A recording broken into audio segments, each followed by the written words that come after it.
the actual fight. He just looked like lethargic after those first few rounds, and I want to know exactly why. He seemed to slip his punches very, very easily, but just didn't let his hands go after those first few rounds when he tagged him a little bit. So he didn't look Okay. like himself to me. All right. So I see we got Dr. Charles Cole in here. Oh, sorry. Hold on. Sorry, guys. I'm getting I'm getting some audio on the back. That was me. That was me. My bad. We got Dr. Charles Cole in here too. What's up, Charles? How you doing, man? Good How to you see you. doing, man? Good to see you. It's been a minute. Yeah, brother. Yeah, brother. I'm glad you could join us. And so I go to. Uh oh. Yeah, brother. Yeah, brother. Look at that. Y'all hear that? That's a man that's got too many devices going in the background. I'm up here hearing myself over and over again. See, just technical difficulties everywhere. But so let me go with you, Dr. Cole. Then, okay. So with this fight, there were a lot of people who felt like Mike Tyson was too old to be in the ring. Yeah, he got paid big time, 20 million, 30 million for whatever the number was. It was in the millions. It was millions of people watched. Some people were concerned that maybe that this might have tarnished his legacy a little bit, that he came out kind of not looking and no one expected him to be the 25-year-old Tyson, but some people felt like, hey man, why are we doing this? No, he's 272 years old. I don't. It's fine. He's a million. He's Methuselah. Listen, I would say this. I love Mike Tyson, man. I think we've watched Mike Tyson at his worst, at his best, and he just always is authentically who he is. I actually kind of wanted to show love to Jake because Jake did kind of spare him a little bit, kind of show mercy, didn't hurt him the way when his legs was wobbly after the third.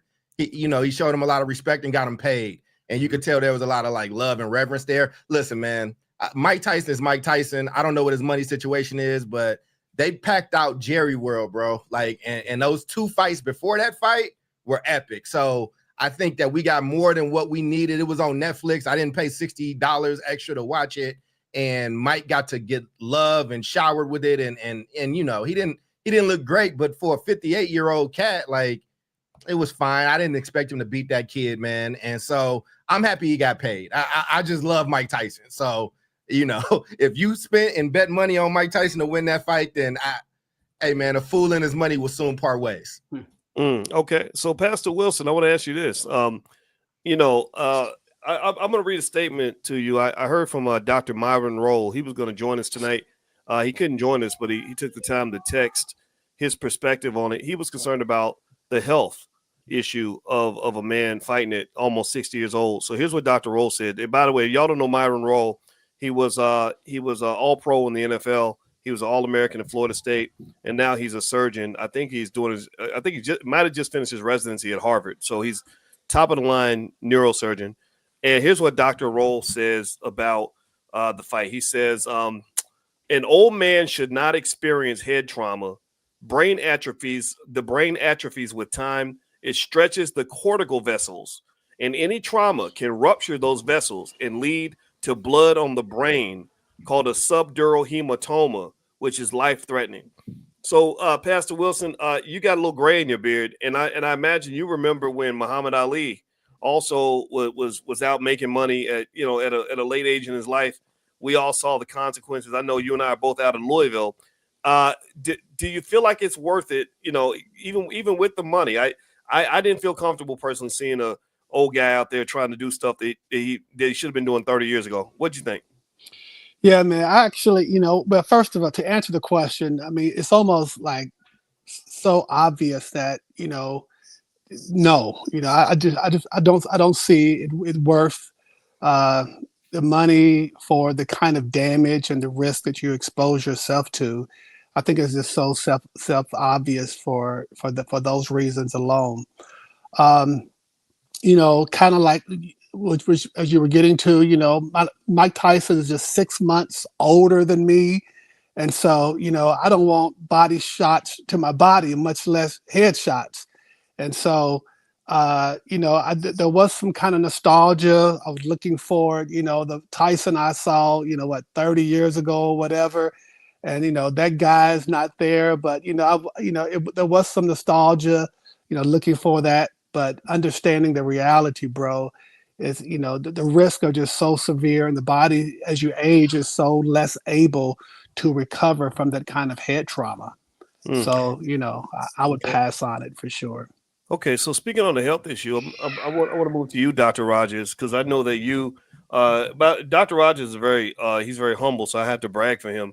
He is a leading scientist in his field, and he's deeply concerned about Black men, and his work is known all around the world for the research that he does. I remember, if I'm not mistaken, it was areas of colon cancer, things like that, where you said a lot of Black men are affected by that. So, Dr. Rogers, would you have anything to add to what Dr. Roll said about just the concern about the idea that a Black man feels like he has to go and get bashed in the head, really for the entertainment of white folks? Let's just be honest.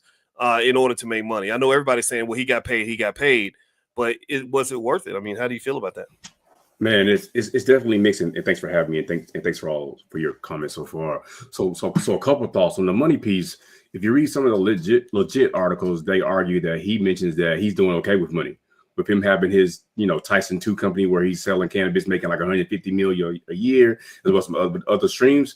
He says fines, and argued that this really was from like something that he wanted to get back in the ring. He's been fighting ever since he's like 14, 16, so he just wanted to feel that shine, one last time.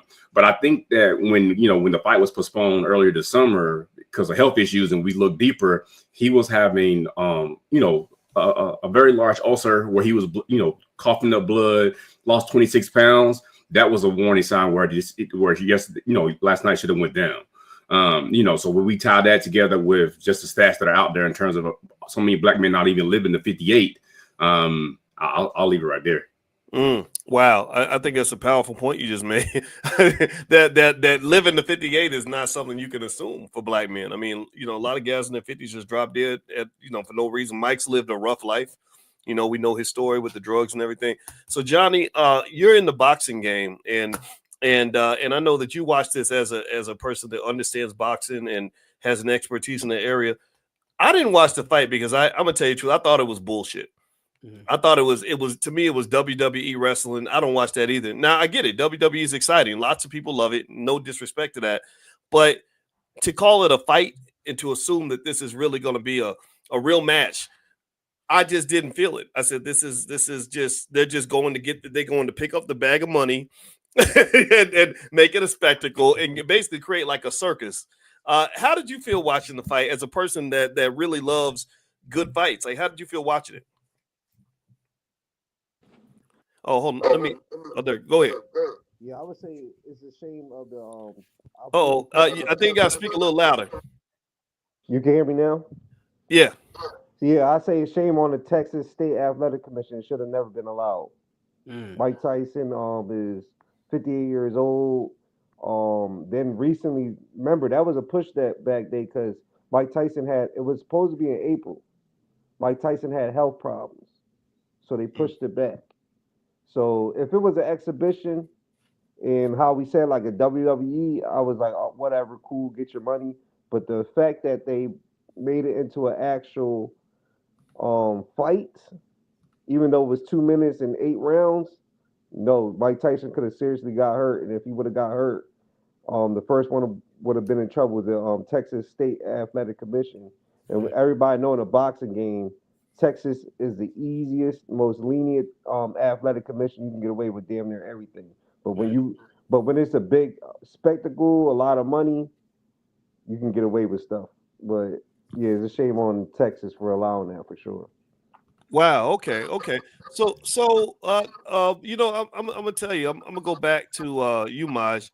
I did a poll on Twitter. My Twitter is Dr. Boyce Watkins 1. And on my Twitter, I just did a poll and I asked everybody, who do you think won the fight between these two guys? And let me see. I'm gonna look at the poll results. It's interesting.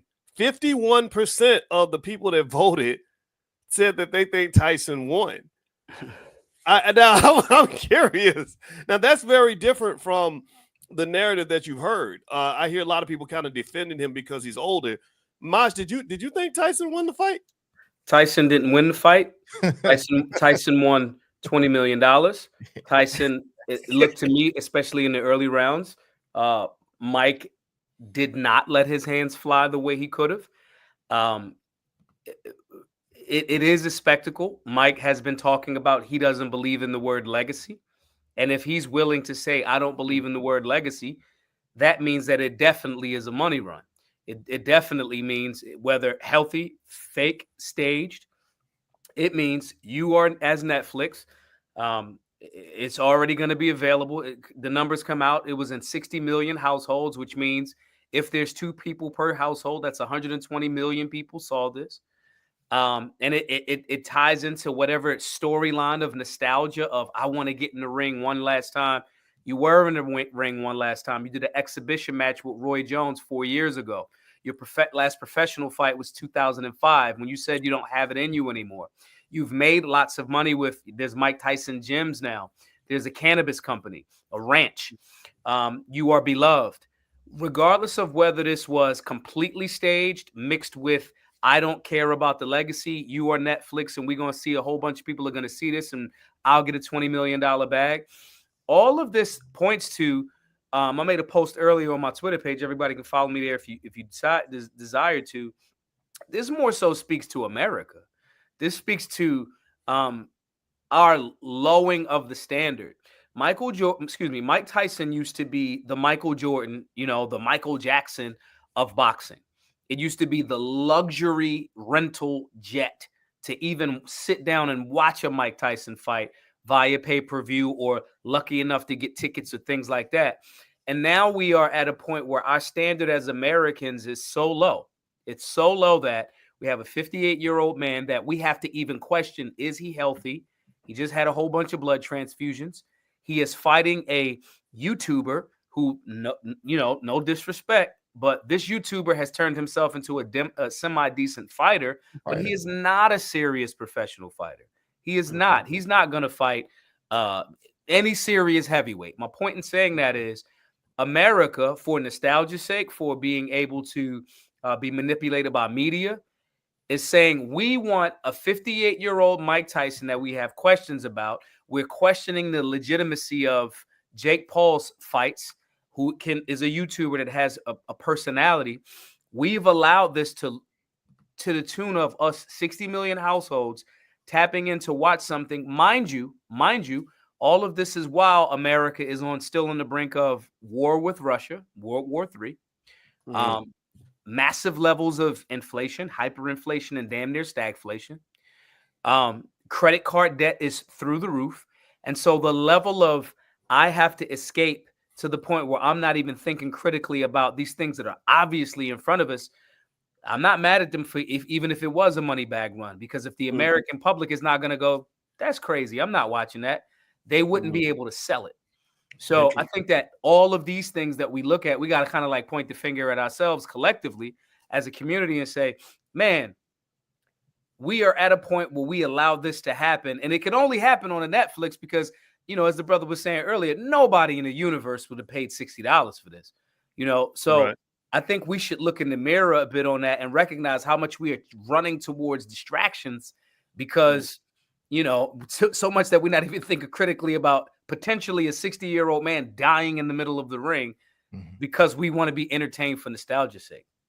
Well, it's interesting you talk about that. And by the way, everybody, we're talking about the Mike Tyson fight. And the goal is I wanted to bring together some black men that could help us have a conversation that goes outside of the obvious of who won or how much he got paid. We know he got paid. You can decide who won. It's up to you. That's not what we're here to discuss. We're thinking about Tyson as a guy that we love, a guy that we respect. He was the baddest man on the planet. He also is a fellow black man, and I think that conversation is important. That's why I reached out to all you guys, because I have so much respect for every one of you. And just just to do kind of a quick re-up to everybody, I have Pastor James Wilson, who's an executive pastor at the New Prospect Baptist Church. I've got Dr. Charles Rogers, who runs the Men's Health and Equity Institute. I've got Dr. Charles Cole, who's a brilliant brother in the field of education, and Maj Toure, founder and executive director of Black Guns Matter. If y'all can hit the thumbs up button, thumbs up, share, subscribe. Let's get let me jump into this. So Pastor Wilson, I'm gonna go back to you then.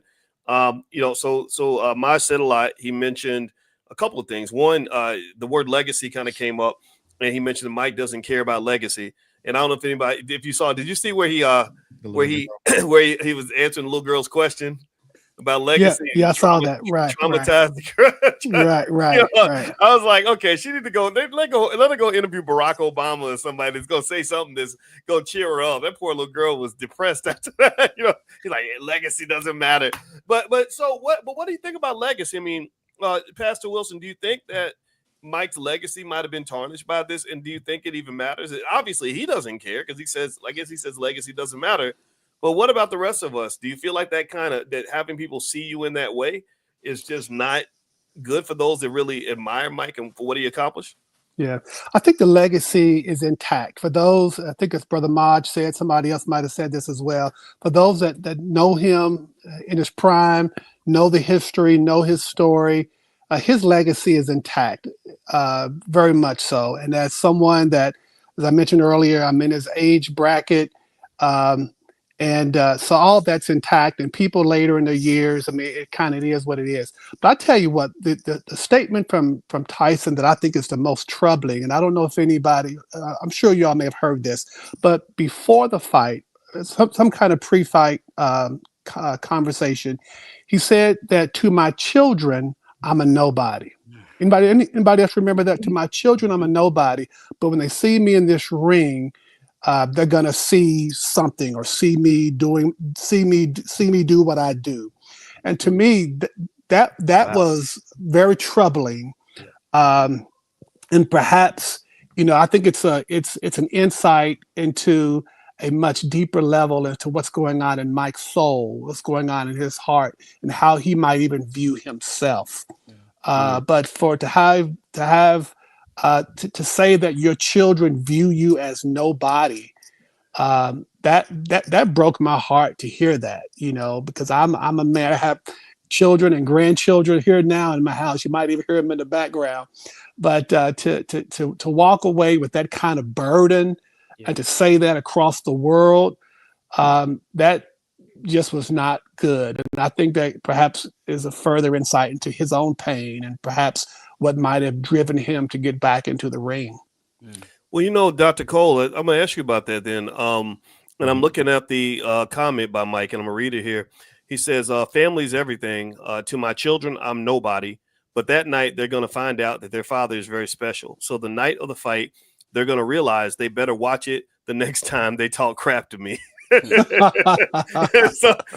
so maybe it might have been a joke, but at the same time, there's some seriousness underneath all that. And we know that Mike has struggled with mental health through the years, and he's grown quite a bit, though, right? He's grown quite a bit. So Dr. Cole, one of the things I can say is that when I heard that statement, I was thinking about just the challenge of being a father.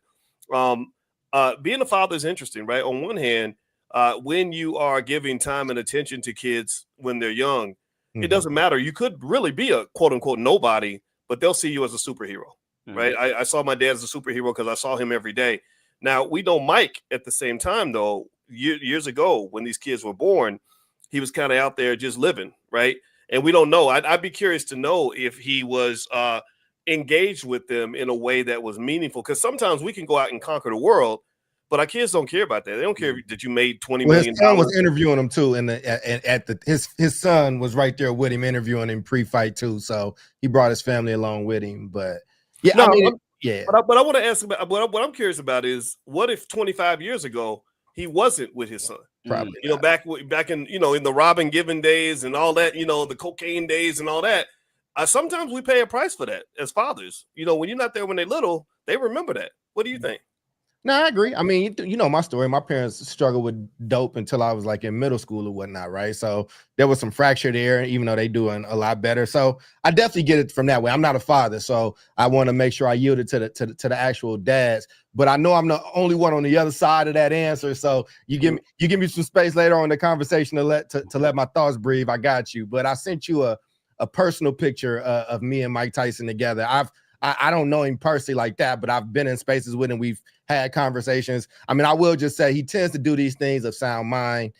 He is a businessman first, which is what he has told me to personally. You could tell they was kind of pulling their punches on each other. Like I said, I think he didn't just go in. Like there were times, listen, Jake Paul could have really, really, really hurt him. Like he didn't charge on him. His legs gave out after the second. round. Like you saw that thing, that knee brace, right? Like his legs wasn't really even built to hold him. So, but I do think, if you listen to Mike goes real deep on every question you ask him. He's really reflective. He's self-deprecating to a point where, I think that's just part of the deal he made with God, right? It's like, look, if you give me another shot, I'll always be as super honest as I can. And I think he's a gem. I think he's a gem in that way. So if it was a way for him to get some bread as sanctioned and safe as possible as it can be in a ring where y'all kind of pulling punches, because he didn't really put it on Jake either in the first 2 rounds where he had him to really hit him. You could just, and the way that it ended, like how many people actually watched it? I want to just know if people watched it and watched the fights before,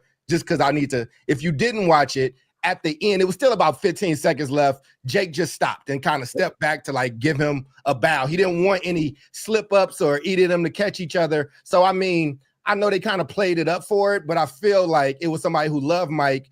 Jake Paul's father made Jake promise when they got it, like, hey, his father loves Mike Tyson. His family loves him. So at the end, they kind of talked about the connections that their families had. So again, I think for the American people, if you thought that they was going to go in and it was going to be a toe-to-toe kind of all out thing, and they kind of played you. But I think as somebody who does love Mike, and sorry for being long-winded, Boyce, Dr. Boyce, I just wanted to just say from that perspective, I think if there was a way for him to go get that bag, my dad used to work and clean up toxic spills when trains fell over, and he wasn't getting 2 million, 20 million. So if you can put your family up on that, I can't be mad at it. I just want to say something to that part because I respect everybody else's answers on it. I'm just looking at it from a different perspective of like, this the play we gonna run.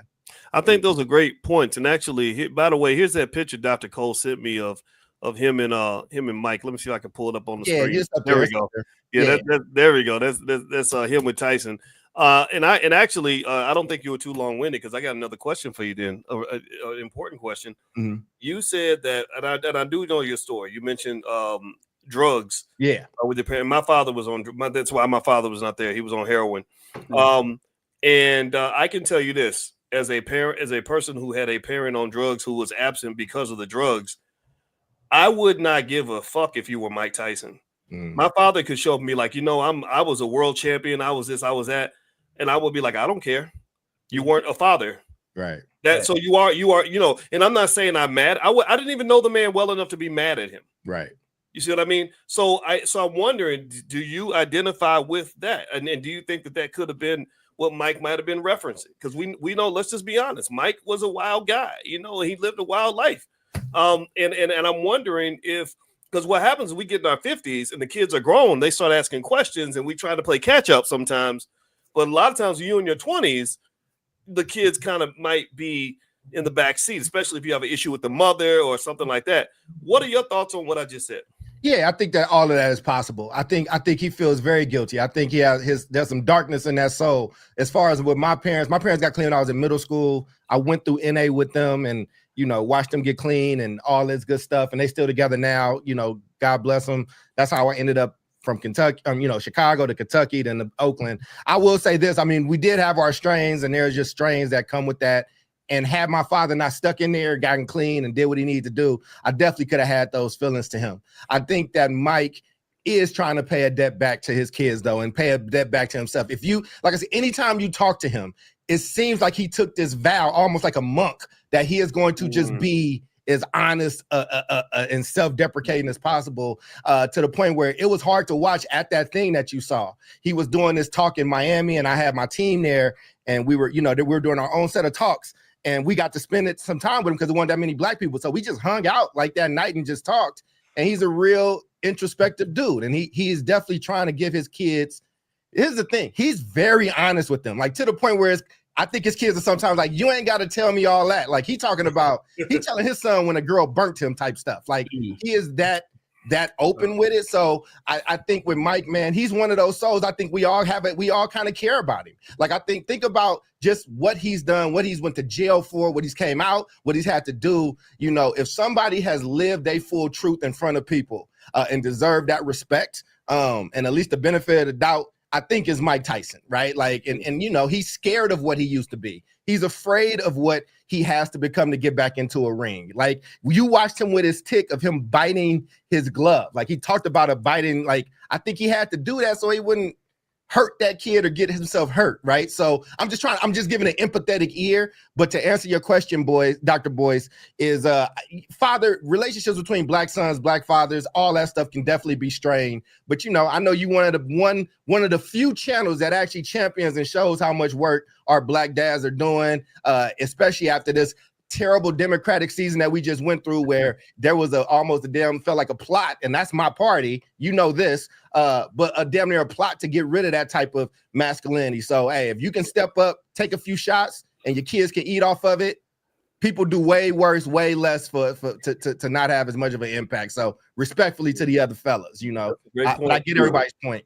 That's a great point. So I'm going to pass the ball back to Dr. Rogers. I know you've been very patiently waiting, and you can go in any direction that comes to mind. But I want to specifically ask you, as a person who is an expert on health, particularly black men's health, I was concerned with that comment. That comment Mike made about how he and the other guy had sex with the same girl, and they both died of AIDS, but he didn't. And here's the problem I have with that. If I was to be honest, I know athletes that feel like it's okay to live like. I know regular guys who live like that too. But there's something there might be there in terms of athlete culture that is just dangerous. Just dangerous in terms of there's something, and I don't know if it's if maybe we're pressured by culture to behave this way. Maybe it's because you think about it. Tyson and Tupac were very good friends. Pac is no longer here. Right. And I think culture just kind of comes into it. And as you're a person who talked to me specifically about how many black men are dying of colon cancer. Mm-hmm. And I wonder, like, just even about that, it just seems like the death of black men or us being in spaces where we might die is just way too prevalent. And I'm wondering how we can address that without kind of, whenever I talk about it, people just say, oh, you just be hating. You just be hating. And I'm like, no, this is love. I love you and I want us to live. But it seems like sometimes we are just trained to die and do things that are going to lead to an early death. So, Dr. Rogers, can you kind of speak on some of that? Man, that's so good, so loaded. I'm gonna see what I can do, man. So several things. So let's try to work backwards with some of the comments you made. So with the train to die, I think that's more of a word trained to survive. And so what I mean by that, like giving some background on myself, just like Dr. Cole did. Like I'm from rural North Carolina, where to make good money, you either hustle or you worked in a factory. Yeah. And so, like me being the different person who went out and got all this education, that was not normal. And I had to do a whole lot of stuff to make sure that I still survive so I can even get to the stage that I am. And so we fast forward to now, a lot of black dudes are just trying to survive. Whether that means doing what they have to do to make money so they can provide for their household, whether it's safe or not safe. And so I'll leave that piece there. With some of the earlier comments that you were mentioning, I think a lot of it has to do with like how the world defines what tough is. So most people more likely see tough as the pieces you mentioned in terms of like really focus on you'll do whatever to until you die, whether it be for your household or elsewhere, versus there's this other cadre of people who are really focused on you being your best self as you setting this new standard. And so I think that's sort of the theme that's coming along here with the fellas too, in terms of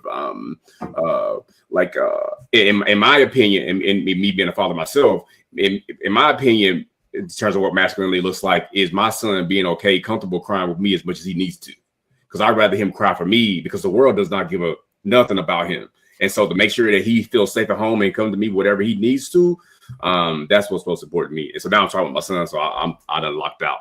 So I'll pause right there and let you probe me so I can get some more out. Okay. Well, you know what, Dr. Cole, I'm sorry, Dr. Rogers, my apologies. I'll say this. And by the way, I want everybody to know we got another brother in here, the great Kwame Kilpatrick. He was a former mayor of Detroit, but he's a lot more than that. And he's a good black man that cares about black people. And so Dr. Rogers, let's do a follow-up on that question then. I'm deeply concerned. When I look at Tyson's life, first off, I think it's a miracle that he's here. I think he thinks it's a miracle that he's still alive. Mm-hmm. And I even think about his good friend Tupac, and he had a lyric in the song "Only God Can Judge Me," where he said, "No more hesitation. Each and every black male's trapped, and they wonder why we're suicidal, running around strapped." Mm-hmm. And I never forgot that. What it says to me is that, and my wife studies, people taking their own lives and why they do it. I have a theory that a lot of men, particularly men that were psychologically disturbed, like Mike was when he was younger, that they're suicidal. They just don't know it. Right? Because it's not sort of this one-time event. It's sort of this consistent string of self-destructive behaviors that are going to kill you, but you just kind of keep going. And then the culture pushes that on, right? You listen to the music and it's telling you to go out and commit a crime and get 50 years in prison or get yourself killed or use this drug that's going to kill you too, or drink this liquor, or smoke this, and have sex with everything, right?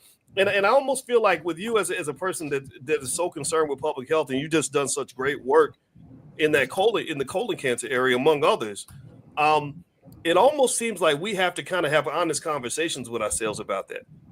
Do you feel, what's your life like when you're going around and you're talking to black men around the country about the things that are killing us? When you tell them, for example, that we're dying from colon cancer at young ages very quickly, more than anybody else, do people respond to that? Do they actually apply what you tell them, or do they just kind of say, well, that's what it is? They do, Dr. Boyce, but it's because I come to them in a different way. And so what I mean by that, I get a lot of respect just because I'm black. And so by seeing me as a black man, they are identify with me. And then also when I come to them, a lot of times I may look just like this. When I do something in the community, I'll look just like this. I got on some J's, a fitted, and a dope T-shirt. And they come and they see me as Charles before they see me with all these degrees. And so being authentic has been invaluable and able to connect with them. But also what has been helpful and has been how I frame what I say. Like with some people, they need a fear tactic in terms of like, hey man, if you don't catch this colorectal cancer early, you got less than 10% chance of dying. Versus some people need more of a empathy approach. And what I mean by that, for example, is say I'm working with a Latino guy, I need you to be around so you can be there for your daughter's quinceañera. Like that may hit them more than saying like you got a higher chance of dying from this compared to white people. And so, the biggest things, again, these themes are meeting people where they are, being transparent, and giving them the facts. Like there's so many assumptions about, specifically with colorectal cancer, what is killing black men compared to other people, and they just don't know. So lack of information, as it kills us. All right. Well, you know what? Before I get to Kwame, because I got a good question for you, Kwame. I'm gonna show y'all some images, and I want y'all to tell me if you're familiar with these images. And then Kwame, I'd like to get your response to some of this. Okay, so we have this fight here. It probably made, I'm gonna guess, 100 million or more, and it's a YouTuber against a guy who's a little bit past his prime, and of course they're gonna do it again, right? To me, it wasn't really a fight. It was more like a circus, or it could have been like a WWE type situation. But does anybody remember this movie?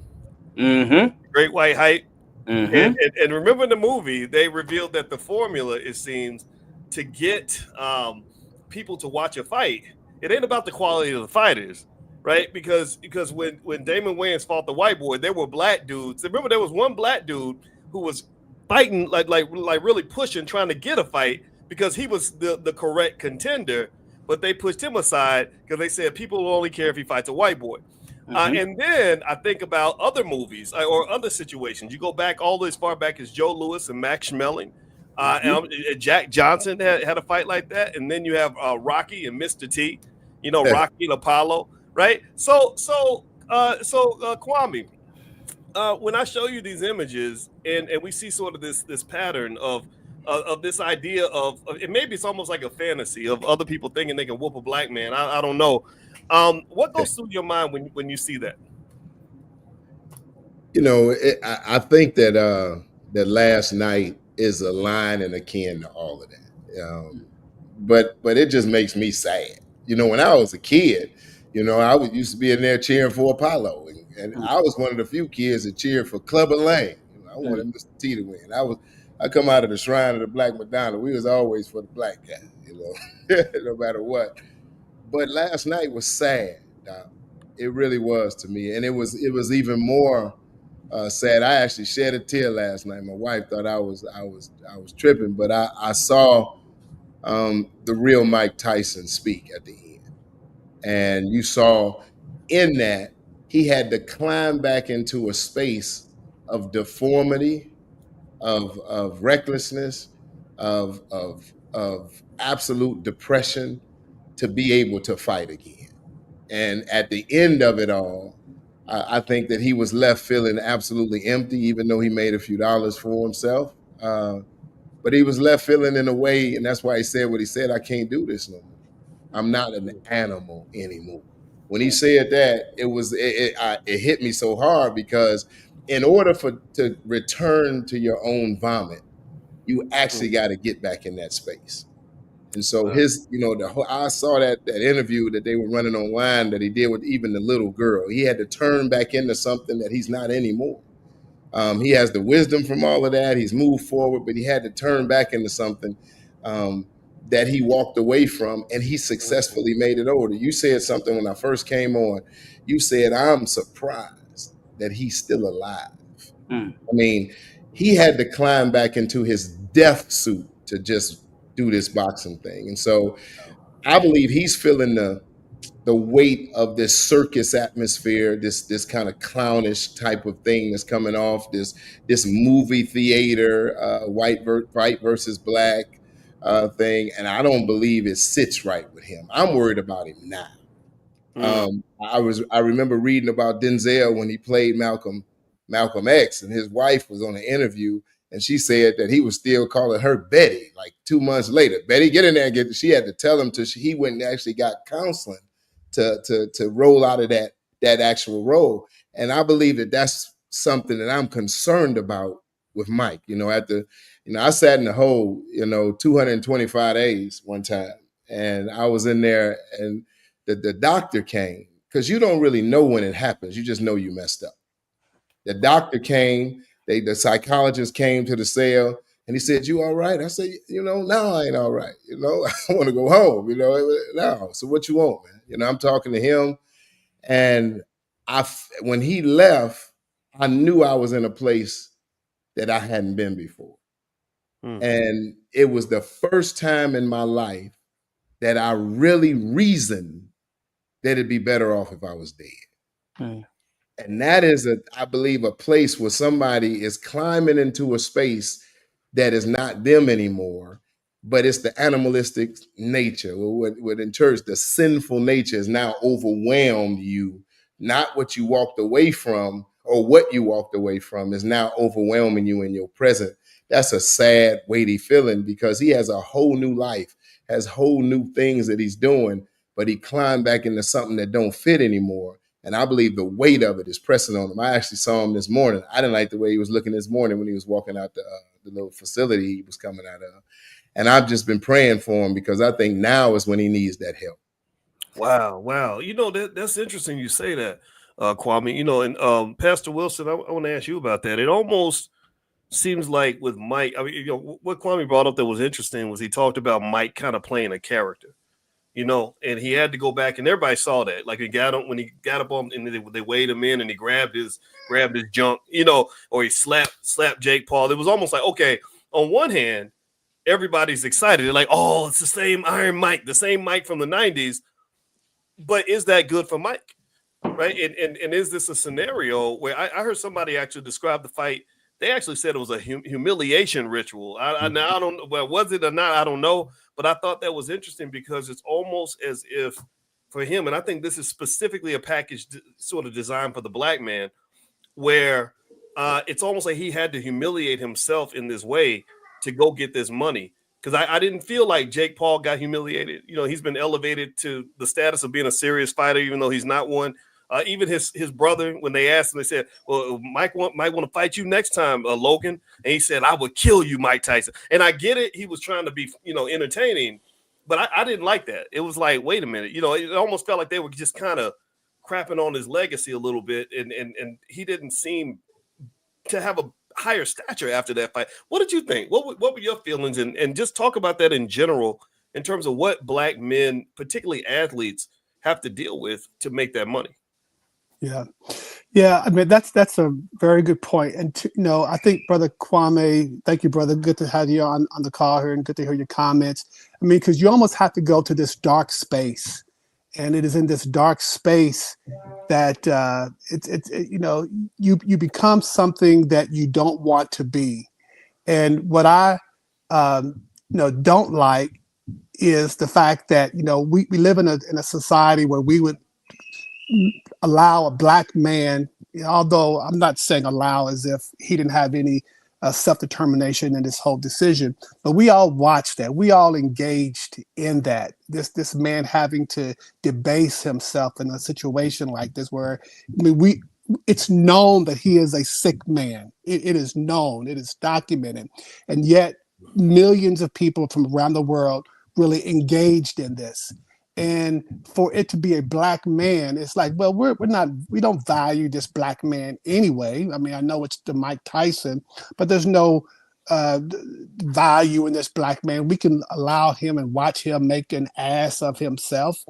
And so for him to go in that, knowingly, willingly, I mean, there is, as I mentioned earlier, there is some inner darkness I think he had to get in touch with in order to be in that space. And it was painful. Frankly, I didn't watch the fight. I tried to, but it was too late for me. And, they had all the fights on the undercard. I just couldn't, and it wasn't that appealing to me to want to make that extra effort to stay up later. And so it was painful, and I just didn't like it at all. And I think he was in a dark place. And I think our country and our world is in that space as well, to allow such a thing to happen. Well, let me ask everybody on the panel. Raise your hand if you are happy that this fight took place. Anybody just glad? Okay, Maj and Charles. Okay, and it's cool. It's cool. I mean, that it's diversity of perspective. I like that. Okay, so let's talk about this, Maj. So Tyson made, let's say, 20 to 40 million. I heard 20. Let's say it was 40. Let's just double it. Let me tell you some little factoids, Maj, just so you can hear kind of what I'm thinking on this.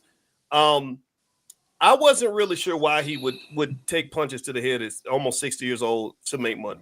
Now, he could have been doing it because he just missed the feeling of being in the ring and it's intoxicating, and I get that. But I really, honestly, my first thought was, I wonder if he needs this money, right? Because we know what Mike did with money back in the 90s. I mean, the man, I think he made between 450 to 650 million.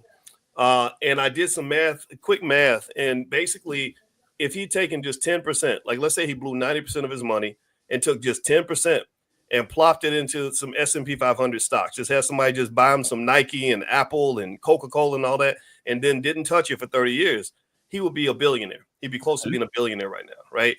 And here's the thing.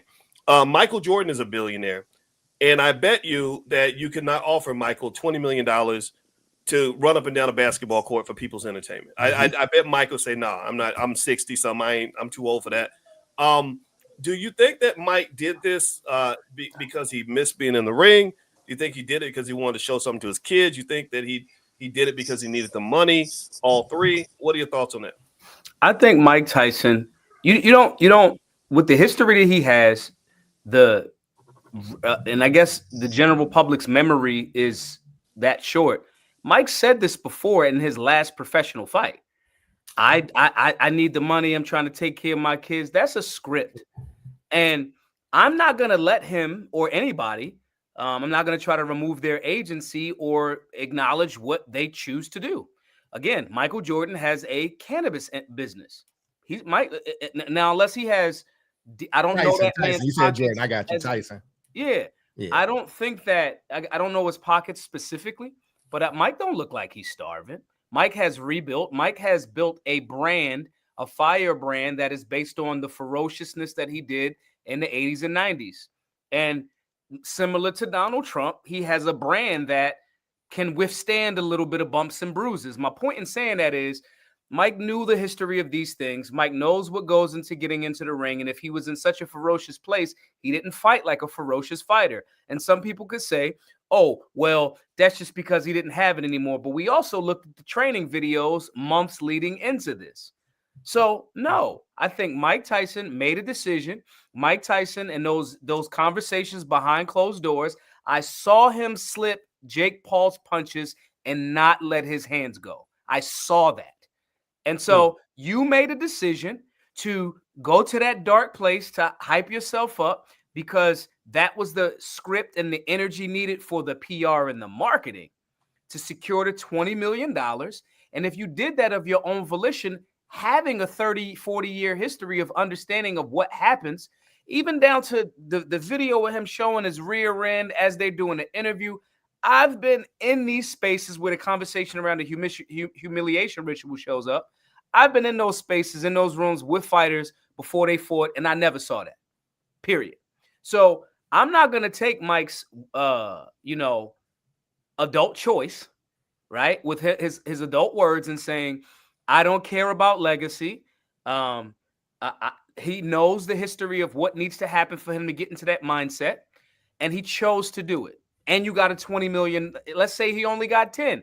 You made this decision for what you made this decision for.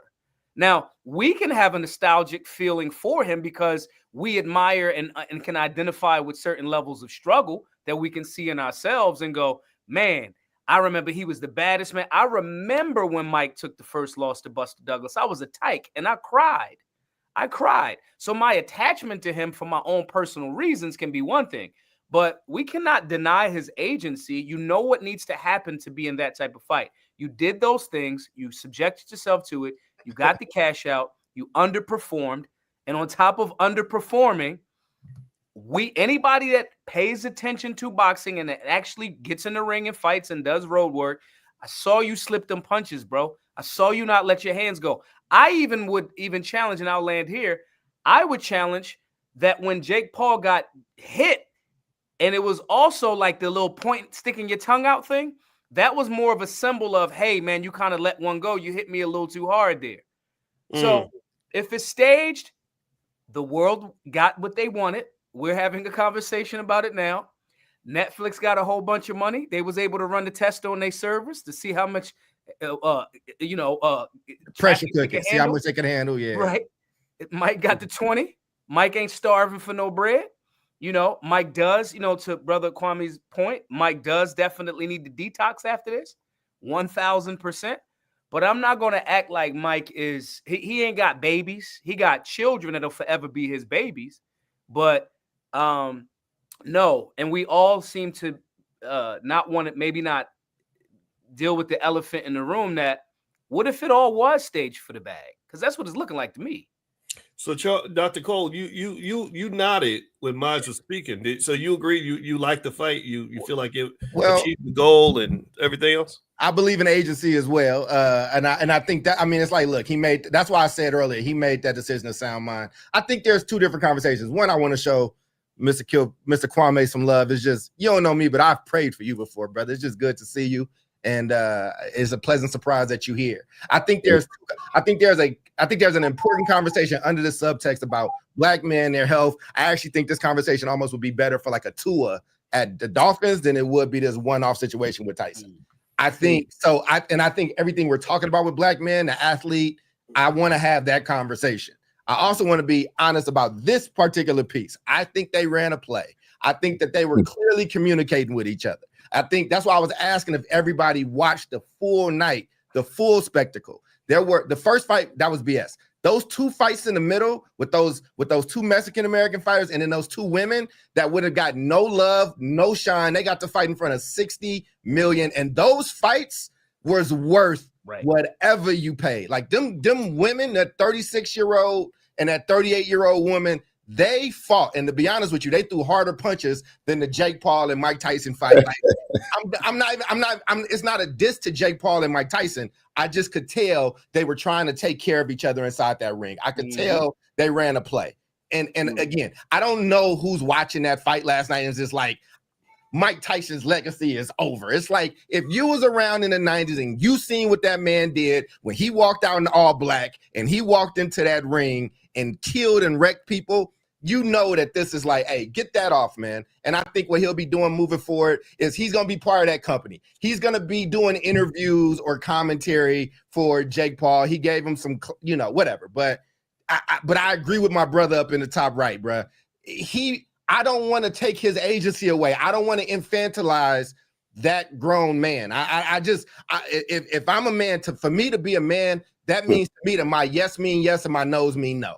So I don't want to strip him of that. Now, if we find out something else, there's some substance, there's this, that, and the third, my heart's always going to go out for him. But I got to let that man be a man. You know, if that's what he wanted to do, that's what worked for him. It was $20 million. Now, if we're talking about a football player on the NFL team that is not on a guaranteed roster is going to make $1.2 million, or Tua, who had 5 concussions last year, had another one, and is like, now that conversation about and he's young, right? Like, he's going to feel that CTE. Like, it's probably, you know what I'm saying? Like, that conversation, I think all this applies there. But somebody that's 60 years old that needed one last big payday on top of whatever else he got going, I just wasn't mad at. But I don't want to discount what any of these other brothers said, especially what Mr. Kilpatrick said, and just talking about the whole, like, I just didn't want to skip over that. Like, I appreciate you sharing that. You didn't have to, but I wanted to honor what everybody was saying. But I got to keep it real about last night as somebody who watched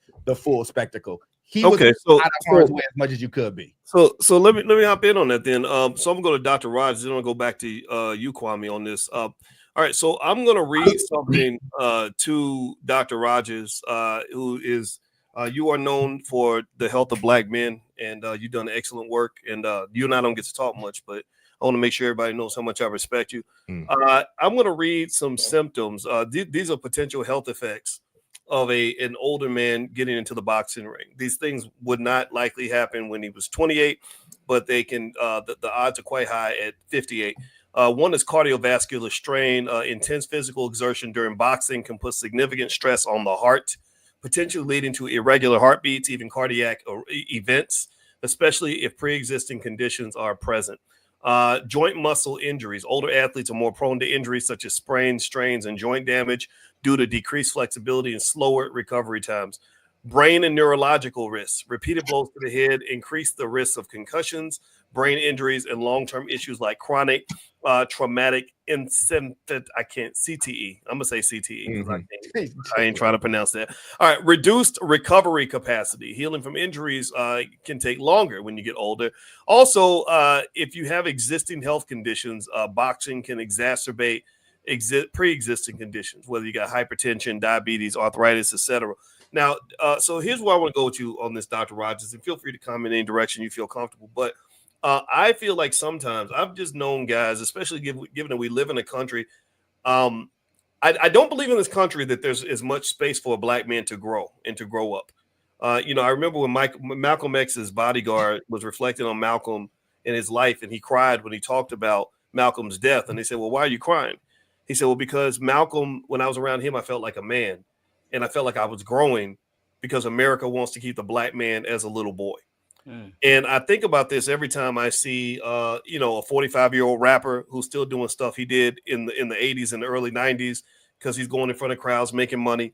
I see it all the time.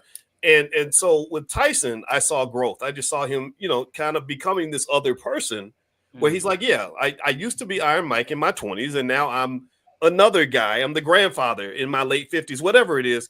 And here's the thing, though. But the money's back there. The money's back with the 90s version of Mike, right? So become that other person, because that's what's entertaining. You as a normal human being who loves his family, that's not interesting. We want the crazy guy. And I think that this is something that can happen all throughout our society. I think sometimes we have brothers that may not want to grow up, or guys that are in their 50s who still think they're in their 20s, right? Like, nah, I ain't trying to get married. I ain't trying to settle down. I'm trying to take care of my kids. I'm going to be a player for life. But then your body tells you, like, you might think you're 28 years old, but according to my calculations, you're in your mid-50s. So I'm about to give you this stroke, right? Because you're still eating cheeseburgers and running the streets or whatever. So do you think that there's something? Have you seen something in all the people that you speak to? I was long-winded in my question, but I wanted to frame it right. Do you see, Dr. Rogers, in your research on the Black male, that sometimes that can happen to a lot of us, where we don't understand at different stages of life, you got to change your behavior if you want to survive? Yeah, great question. And I think that's because we're programmed to believe that we're invincible. And so Father Time does not lose. We saw that yesterday. Like Roy Jones kept making comments about his legs, and the legs are so important. I'm not a professional boxer, but people can chime in. But from my research, the legs are so powerful because that's where you get your power from. It's from your legs. So the fact that he didn't have his legs because of Father Time, and he made comments at the end about his knee, etc. That didn't bother him because he still felt that he was invincible. And so I think that's something, to make sure I try to stay on theme here. I feel like that's something that we're taught, especially as Black men at such a young age, that if we're not invincible, we won't make it.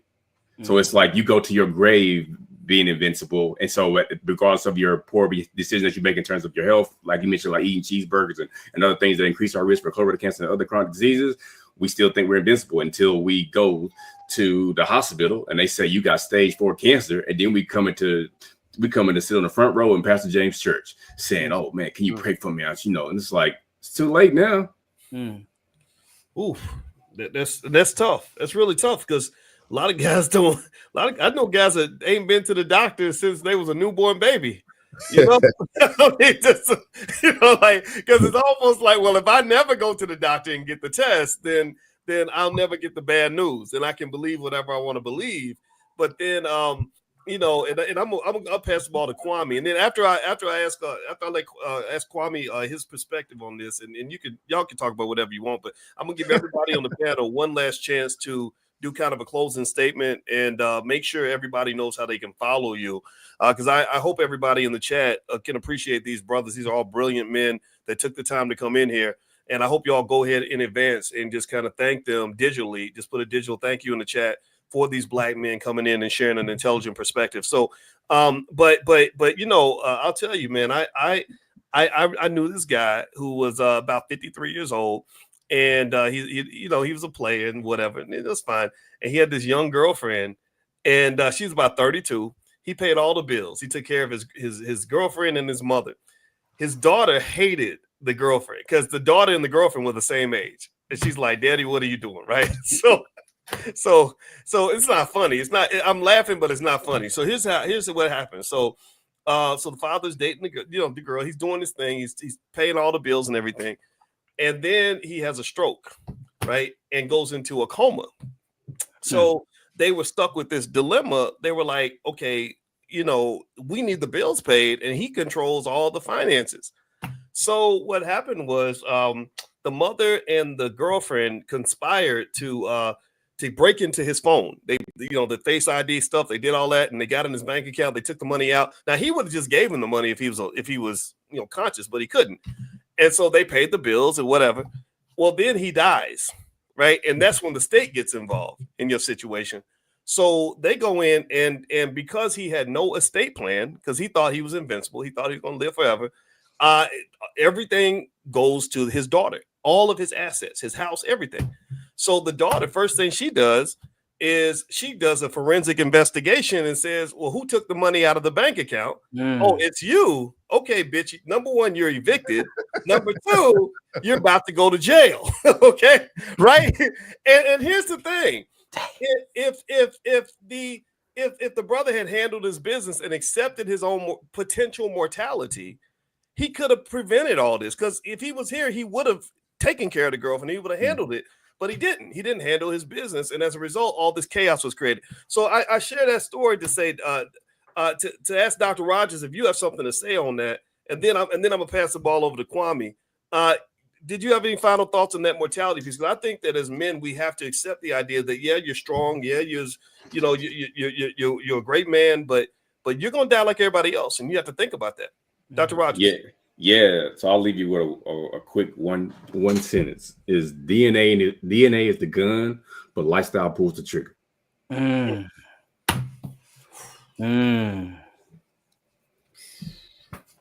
Okay. All right. Now we're all sufficiently depressed. So yeah. I'm gonna frame your question on this, man. Something Mai said earlier. I've been taking notes because y'all just smart guys, man, and I'm learning. Aj mentioned some things. He mentioned that like right now, politically, we have a lot going on in the world. We got the wars, the inflation, credit card debt. He mentioned that. And it made me think about how sometimes these spectacles, y'all might know the quote, something like "give them bread and circuses." Bread and circuses. Yeah. And that made me think. I wonder if these sorts of things, like where this play is being run on us by the politicians. We just went through a contentious election. Black men were the center of that in terms of the conversation. Now I know that you were pardoned by Trump, and I don't know how that affected your political loyalties or not. But did you have anything to say about that, just in terms of the politics of not just what's happening with this fight? Maybe the fight had nothing to do with politics, but just the shape of the country right now and where Black men are kind of in that whole back and forth. Well, I think first, in line with what you said before I forget, this sideshow, I don't believe that that's the kind of bread and circus they do. The Diddy thing is that now. It's real lives at stake. You know, they put the show out there, but they make somebody's actual life freedom. I mean, they make that the sideshow while whatever they want to do is over here. And they really take Black men to a place where we get entertained by somebody's demise. So I think that politically then, our barbershop conversations have gone from the kind of conversations that my generation used to hear about with King and Malcolm and Snake versus SCLC or some of the larger conversations about Black men and where we are in this world. You know, we get to it in the shop, but then Diddy comes up. And so then it's like freak offs and stuff like that, which takes us away from whatever the political, the dynamic political moment that we live in right now. Donald Trump, he did something nobody else would do. You know, he told Alice Johnson and Jared Kushner in the Oval Office on January 12th, when Alice Johnson asked him to give me a pardon or commutation, he just said, "I'm gonna help the guy." And the next morning at 8:41 a.m., he signed my commutation. I never met Donald Trump, never been in the room with him, never shook his hand, and he just did it. And so, yeah, I looked for him for 2 years, finally found him, went down to Mar-a-Lago and met with him and talked to him. And we kicked it about politics. And what I was very impressed about the intuitive nature of Donald Trump, Al Sharpton actually told me, when you get with him personally, he's going to be a lot different than you see him on the stage. And he was. He asked a lot of questions. There was a lot of back and forth. And it was interesting to me how he was thinking. But that didn't incline or inform the way I thought about this election. You know, I was thankful to him, but there was just somebody on the other side that I could support. I really couldn't. After being inside, I was on the Democratic National Committee. I served on it. I fought Democrats for 10 years. I really did, because the body politic part, the appropriations, the access to government, the contracts from government, that discussion we are completely not involved in whatsoever. In the political campaign side, they're spread around money. Democrats spread money better than Republicans. Democrats engage people in communities better than Republicans.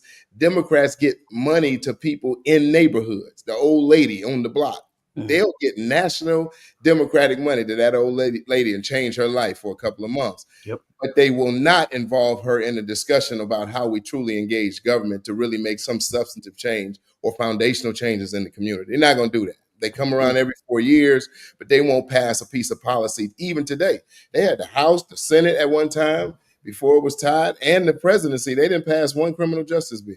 They didn't take nothing through the sentencing commission. And so I get upset with these moments that we have because we don't push the things that we think are important. Lastly, since we're talking about politics, Project 2025. Everybody was upset with it. I read the whole thing. It's a lot of stuff in there. Ain't no way that we should ever be supporting it. There's a few things in there that's all right. The problem I had is all we could do was attack it. But nobody said, hey, why don't we get Dr. Rogers, Dr. Cole, and Dr. Boyce Watkins together with James Wilson and Maj and put together a Project 2025? I didn't hear that from anybody. It was like, okay, let's do it. Nobody said, hey, what are we delivering to Kamala Harris to make sure she understands that just having weed available in communities is not going to get Black men to go vote for it. You know, she talked about no entrepreneur expansion, no access to capital. How you going to make sure you march these people in to compete for Secretary of Interior, Transportation, HUD, and HHS dollars, so we can have contracting in our communities where we are not the beneficiaries of the contract, but we're receiving all of the burden. So it's never the right conversation on one side. And then the other side seems to have a conversation about oppression and race and all this other stuff. So we have to find our own place. And I just truly believe you got a free white guy in office. He's free. This dude right here. He's somebody that, man, listen, the whole system that is in place really wanted him to lose. And he faced it and said, hey, I'm still pushing. We have an opportunity to develop something within our own community, stop them emotions and he racist. I was in the House of Representatives. I was the leader of the state house. Half the people in there was racist, but I had to talk to him to be able to deliver something for Detroit. This starting and stopping conversations with somebody being racist or somebody being anti, we got to stop that, because we got to walk around like we have some dominion, not that we're victims all the time. So I think that's the moment in politics that we're in. And I think if we could take full advantage of it, if we get the emotional stuff and really start to use some of the dynamism within our community to advance a real project that'll turn our communities and our people around. What really floors me is that you were a Democrat. I would have expected the Democrats and Obama in particular to have done the commutation. The fact that Trump, I mean, that I'm sorry, that to me is the elephant in the room. And I'd love to hear more about that part. How did that feel for you? Detroit built 7 hotels in 5 years. We did a new riverfront that they talked about doing for 30 years. We built new housing projects all over the city, streets, everything. Truly transformed our city. And that happened with me going in the Oval Office with George Bush. I couldn't get no action from the Democrats, because unless I was coming talking about expansion of some feeding programs, food benefits, WIC, after school daycare, child care programs, free lunch, free breakfast, I could have those conversations all day long. But if I was talking about actually changing the way that you fund cities by changing the definition and population, because I could write the bills, but I couldn't get anybody to support the amendment to the legislation so we get the money directly. And that's what you want in relationship. President Obama just wasn't going to do it. He was on mission, and he had a mission that he was on, and that mission turned out to be, man, I got to leave here and do something for myself too. And he did. I mean, I think I think he's probably the greatest politician that ever lived. I really do. I believe that doesn't mean he did the best in office, but I mean that people in our community absolutely love him and fight you, shoot you where you stand, and they can't name what he actually did for them. And I think that is a phenomenal. He's phenomenal to me. And that's the same thing that happened in his office when Elijah Cummings was talking to him. You ain't gonna let Kwame out? Me and him kicked it like we kicking it now. We've been to dinner, we hung out, we did all kind of stuff. And he was just like, no. And Elijah Cummings, I talked to him on a jailhouse phone, and he said he's not going to do it, Kwame. And I said, why? And he said, don't know. He's just not going to do it. And so I had to regroup and figure out how to get the next president to do it, and that was Donald Trump. And here, Van Jones, I was talking to him in January of that year. Listen, if you just take my package to, and he said, why would a white Republican let out a black Democrat? I said, man, we can't ask why. Just put the paperwork in front of him. I got all kind of stuff happening. God is changing hearts, turning people. Just put the paperwork in front of him. And that's what Alice Johnson did. So I can't explain, but I can simply say, we got to stop with the Democrat-Republican thing, and let's develop an agenda where we probably got to impact, engage, and affect both parties with what we really want to see in our communities. Wow, I love that. That's great information, profound, and also everybody in the chat. I want everybody to know what we're about to do. I am going to let every panelist give kind of a closing statement. Also, every panelist will mention something they have going on. They might have a book, a website, an event.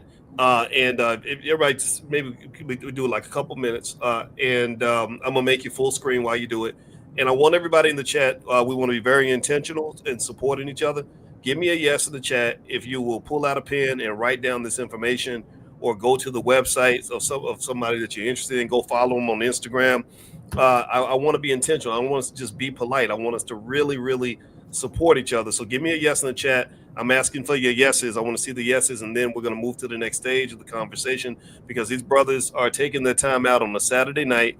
They're not being compensated, and they're doing this as a favor. And so I want to also be the first to thank all of you for doing this. So I see the yeses. Thank you very much. And also I want to thank all of you that tuned in to listen. I know there's about 1,100 of you in here, and I appreciate every one of you. All right. So Pastor Wilson, go for it. Well, good evening, everybody, and thank you, Dr. Boyce, for allowing me some time just to come in here and share my thoughts regarding the Tyson fight, and just to kick it with the brothers. Good to be with you all, brothers. Dr. James Wilson, I'm the executive pastor of the New Prospect Baptist Church in Cincinnati, Ohio. We are on all the social media platforms. Some of the great things we're doing right now is actually really addressing the youth violence, youth apathy, youth suicidal ideations, all those the problems with our young people in our community. We're doing some things with our ministries there. And so some pretty exciting things. I encourage you to log on to our website and see what we're doing. We've got a lot of entrepreneurial endeavors as well. And so just a great beacon that we're being. We consider our church community the Village Well of Cincinnati, very community-oriented church, and would love for you all to come by and check us out online, or even stop by if you're in the area. But blessings to all of the panelists. Thank you, Dr. Boyce, and good to be with all of you. All right. Thank you. And Pastor Wilson he's also a humble guy, but he actually taught his whole church how to buy and sell stock options. So he's they actually making money with some of the work that they're doing there, and I'm very impressed with that. Okay, so Mr. Maj Toure, your turn, sir. Go ahead, brother. Yeah, thanks. Obviously, first and foremost, thank you all for having the panel. Obviously the topic was the Mike Tyson situation, but it's so indicative of what's happening in the nation right now. So thanks for that. Shouts to all of the panelists. For everybody that does not know, again, I'm Maj Toure, the founder of Black Guns Matter and the Solutionary Center. We do free firearms training, conflict resolution, stop the bleed. That's as Black Guns Matter. But our community center, we have yoga, we have anything that the community needs. And if you want to use the space for free, you can. And if you want to learn any of the things at this space, sewing, plumbing, whatever, either way, these are free based on completely voluntary donations. We have a huge donor. Doc has agreed to pledge to help us out. This stuff is not just firearms related. Firearms are how you defend, the equity that you've built up in your house and your life. But if you don't have any skill sets, trades, self-control, these things, then you just got a gun, and that's not the end all be all. So saying this to say, all of these classes are because of voluntary donations. We're trying to push. We have a matching donor. We have $150,000 left. All of our classes for the last 7 years have been free to all because of voluntary donations. And we fundraising, and we pushing this weekend because we have that match to match and be done with it, because that's a very, very difficult part of the work, fundraising. So if you got any value from what we discussed tonight, and if you want to support that work, go over to givesendgo.com/solutionary. givesendgo.com/solutionary. And also you can follow me at Maj Toure or at Maj Toure 999 on X. And even outside of that, if you're going through something, you want to take a class, an online class, you want to chop it up in person or whatever, just shoot me an email. I would rather talk to you about whatever you're going on than read your obituary, because, stress levels are high and have been for some time now. So just shoot me an email, majtoure@solutionaryuniversity.org. And I want to thank you tremendously to all of the panelists for bringing their different perspectives and life experiences that are very unique. So thank you, gentlemen, for tapping in as well. All right. So Dr. Charles Rogers, So tell us about yourself, man. Yeah, so Dr. Charles Rogers, father, husband by night, behavioral scientist, men's health expert, and colorectal cancer disparities eliminator by day. And so I'll be remiss if I didn't take this time to let people on this call, more like a lot of Black and brown people, know that unfortunately, colorectal cancer has been killing us for a long time. I've been in this space over 15 years, and I got into it because for me as a Black male, for over 25 years, I've had the highest chances of being diagnosed with colorectal cancer and dying from it compared to everybody, males and females. And so you want to know a little bit more about, I actually am the founder and president of the Colorectal Cancer Equity Foundation. If you go to crrogersphd.com, you can connect me on socials as well as learn about the foundation. Do another link on that page as well. But our foundation really focuses on eliminate disparities that exist in terms of Black men die from colorectal cancer, as well as other populations, specifically like those young people. Unfortunately, a lot of people don't know that colorectal cancer is expected to be the leading cancer killer among everybody under age 50 by 2030. It's already the leading cancer killer among men under 50, and number 2 for women behind breast cancer. So I'll be remiss if I didn't share those thoughts. But in terms of some final last thoughts, I want to make sure that everybody thinks about there's 2 stories that are being told, but also not being told. And so one story is the one that we saw last night. We all know how that panned out. We all got our thoughts. But there's also another story in terms of only a few years ago, Holyfield fought at 58 years of age, but he fought someone that was 44. With this fight, though, he was knocked out in the first round. And so with that, I want everybody to think about in terms of, we talked a little bit about legacy. Some people may define legacy as, what you leave behind to people, but some would argue legacy is what you leave to people. So in terms of those 2 tales, which one would you prefer to be? The Holyfield story in terms of what you left in people, or the Tyson piece? Wow, that's powerful. And you did mention that when you sent me a screenshot, and it was an image of Evander Holyfield kind of like literally hanging out of the ring or something. It was, I did not know that had happened. I did not see that fight. So as we move to you, Dr. Cole, go ahead, brother. The floor is yours. Tell us about yourself. Tell us where folks can find you, and if you have any parting thoughts. Well, one, I'm just honored to have been asked to be here. Thank you, Dr. Boyce. I tried to follow everybody that I could who had their Twitter. Dr. Rogers, I tried you on Twitter, but it didn't come up. I got rid of the other stuff. But my website is down there. And honestly, my scholarship is for y'all. There's a bunch of free stuff on there. I probably got one thing that I charge for is this book. Don't worry about if you need it and you want it and you don't want to pay for it. Hit me up. I will send it to you. It's not, I don't care. What I do believe in is making sure that our people have the tools that they need so they can survive and so we can thrive. Right now, if you look in this country, less than 3 out of 10 of all Black kids, especially Black males, is reading on grade level. Mm-hmm. So in the times of slavery, right, a slave master could do whatever they wanted to a slave except teach them how to read, because a person that's able to read is not capable or fit to be a slave. And right now, 7 out of 10 of our kids and adults are not reading on grade level. So I just wanted to make sure we had the resources. I know some people are afraid about what's happening, some people excited, whatever the case is. But part of that fear is because when politics come around, us as a community end up looking for people to love us too much. You keep looking for politicians to love you. This is not who you're about to date. This is a negotiation. Now think about going to buy a car and you're about to go negotiate and you're like, but I need that person selling me the car to love me. You sound crazy. And I think that's why people play with us the way that they do. And I say this as a Democrat, as somebody who just lost, and I don't have a problem with nobody on any of those other sides. To my fellow Democrats, if the first thing you are saying is that this is only because of racism and sexism without looking and analyzing why we lost and lost in the fashion that you lost in, that's like a team in the finals getting swept 0-4 and then saying we ain't gonna change nothing next year. We have to change these things. We got to stop, we got to welcome in our Black men into and welcome us, man. We the only people that be putting war on our own. So I would love to be able to continue that conversation, but grateful to be here. And, and hopefully there's another space where we can talk about some of these things a little bit more in depth. And again, just respect and love to Kwame Kilpatrick. I just didn't expect to see that brother and watching what he had went through. And just when you kind of dig into it and they ran a play on the homie, and but regardless, I'm glad you're here. I'm glad God kept you. Let me shut up. Yeah, well, I'll tell you, I didn't know Kwame. I just met him a few weeks ago, and I remember cheering when I found out that they had done the right thing, and so yeah, it's great. It's great that you're here, and I see you such an asset to the community.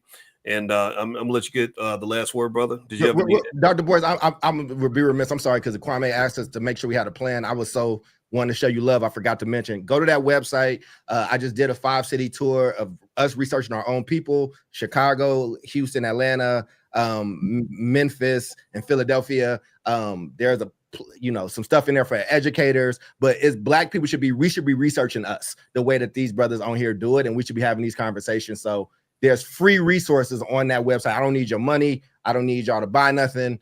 Go take advantage of the parent guide, the first in family to go to college guide, the pledge for Black educators. Like if you're a Black educator, you should not your teaching should not be relegated to a classroom that's never served us well. It should be in the community. The way Jesus was out of the temple, that's how you should be. So I thank you for that, for me letting me be long-winded.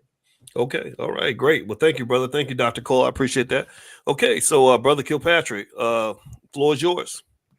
I was actually long-winded last time, so I'm going to be shorter. Let me first say that it's atmospheres like this that really just put some lead in your pencil, some gas in your tank, just to see brothers who are brothers. You're not shaky, flaky, pie back, punkish, soft brothers. You're real guys, but you also have the intellect and the intellectual dynamism to lead. And that's just, that's who we are. And it's just good to be in your company. It's good to hear you. I'm in here taking notes, writing stuff down, websites, because I want to always glean from brothers who are doing what you all are doing. I just think this is a dynamic moment in our history. I agree with you, Dr. Cole. I think that the Democratic Party since about 2000, I'm gonna say 12, really never made a dynamic shift, because you had the magnetism of Barack Obama at the top of the ticket, and everybody thought everything was going to be all right. And so nobody really looked at the county level, the city level, the state legislators, and the Republicans were doing a good job at that time raising up people with disdain and hate. I moved from Detroit to Texas. The Tea Party was amazing. I mean, it was off the hook. And in the little neighborhood that I lived in, they had 12,000 people at a park, just coming out there that just, said they want their country back. I asked my neighbor, I said, hey, man, where we headed? He said, what? No, Kwame, this is not for you. I said, man, if somebody got the country, I need to roll with you. He told me, no, we're just going to have to agree to disagree. You haven't explained your position. But these people were just angry, but they started organizing. They started lifting up candidates. They started moving people. They started raising money. And I saw a grassroots movement that I've seen before, because we did it in Detroit. And it's really time for us to have that kind of mobilization now. People in their feelings, and feelings are not going to move to activism. It's not going to move to preparation. It's not going to get people to go to law school, go to college, get the next degree. Emotions are just not going to do that. You need to be overwhelmed by planning, by execution, by thinking. And for that to happen, you have to be well. So I'm so glad we have behavioral scientists here. You can't sit where I sat. The first time I went to counseling, and this is for all the brothers, you said it's 1,100 people. The first time I went to counseling, after being in the state house and the mayor and going through hell and high water, I was in the state prison for 18 months, and went over to the federal prison for almost 8 years, 39 days short of 8 years. The first time I had counseling ever was when I was in the federal prison. And it was it was phenomenal for me. 12 sessions is all we got. Christian counseling, a volunteer came in, but it changed my life and helped me to see why I was doing, why I thought the way I thought, why I act the way, where the bravado comes from, where the lack of compassion, where me laughing off stuff instead of dealing with the emotions that I had and working through those. It made me a smarter human being, a more mature human being. And I just think all of us, before we can truly execute on the level of our calling, we have to engage ourselves. And so I'm hopeful that everybody would have the opportunity to do that, so we can get together and move. We too dynamic to be in a position where we're always being led and not leading ourselves. So thank you, Dr. Watkins. I appreciate you, brother. You are awesome, man. I'm watching you from afar, all talking about you behind your back. Man, got love for you, brother. Well, much respect right back at you. And I hope everybody in the chat will join me in giving a quick digital thank you, round of applause for all these black men coming in here. I don't know about y'all, but I kind of feel like we might have made some black history up in here. What do y'all think about trying to do some sort of men's panel once a week on this platform? What do y'all think? We got a few 100,000 subscribers. I think we should, because I want to talk about why I hate that term BIPOC and don't ever use that around me. When it's crime and pejoratives, it's black. When it's money to do things, then it's BIPOC. Then we all in it together. So true. Good. So true. That's good. Oh, my brother. You ain't lying about that. Yeah. I love this. I have fun. I learned so much. And again, thank you so much to all the guests, Maj Toure, Dr. Charles Rogers, Dr. Charles Cole, Kwame Kilpatrick, Pastor James Wilson. Thank you. And by the way, everybody, I want to say thank you. Give a special thank you to all of you for joining us. If you have not subscribed to the channel, please go ahead and make sure you do that so we can all stay connected. And also, if you want to join us, you guys know we do economic elevation training for free for the community every morning, 10 a.m. You guys are all invited as well, 10 a.m. Eastern. If you want to get an invitation tomorrow morning, it's 7 days a week. Just text the word morning to the number 87948. Text morning to 87948. And every single day we do an economic lesson because black men, we will pursue black power, and black power comes with black money and black wealth. They are all connected. And the women, the ladies, you are invited as well. So we will rise again. This is evidence of how great we are. This is the beginning. This is a drop in the bucket. This is the tip of the iceberg. Let's go pull up that iceberg and let's just pop out and show them what we'll be all about. All right. So God bless you guys. Thank you guys for hanging out. Everybody have a good night, and we'll see you soon. And take care, everybody. Peace. All right, peace. Peace.